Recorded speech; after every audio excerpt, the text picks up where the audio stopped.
మది కోరిక తెలిపినాము భవకోటి సన్నిభ భవనాశ భానుతేజ శ్రీ షిరిడి సాయిపతే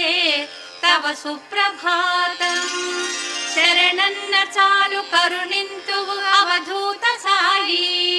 ప్రభాత వేళ మది కోరిక తెలిపినాము భవకోటి సన్నిభ భవనాశ భానుతేజ